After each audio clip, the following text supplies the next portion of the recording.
សំឡេង in the car នៅក្នុងឡាន I was in the car ខ្ញុំនៅក្នុងឡាន Mom I want gum I said ខ្ញុំក៏បាននិយាយទៅកាន់ម្ដាយថាខ្ញុំចង់ញ៉ាំស្ករកៅស៊ូ gum នេះស្ករកៅស៊ូអត់ផ្លុំនេះអូខេ She gave me gum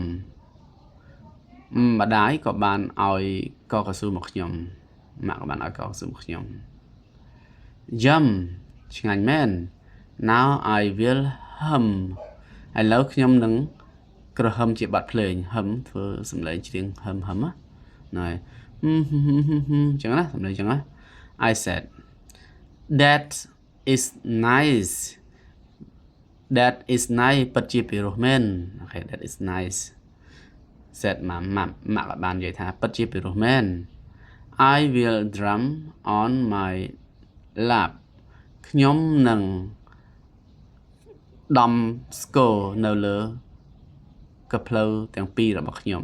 ក៏ដាក់ស្គរលើភ្លៅក៏ដំអូខេ drum ហ្នឹងដំស្គរជាកិរិយាសព្ទ I will drum ខ្ញុំនឹងដំស្គរនៅលើកភ្លៅរបស់ខ្ញុំឡាប់កភ្លៅណែ I said ខ្ញុំបាននិយាយចឹង Wow said mom ម៉ាក់ក៏បានលន់មកថា Wow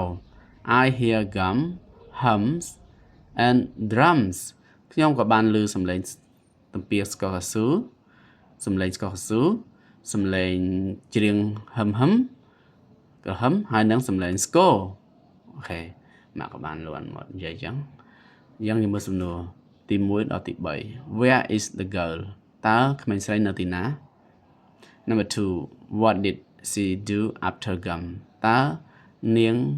បានធ្វើអ្វីបន្ទាប់ពីទំពាកកៅស៊ូបន្ទាប់ពីញ៉ាំកៅស៊ូ Number 3 What did mom hear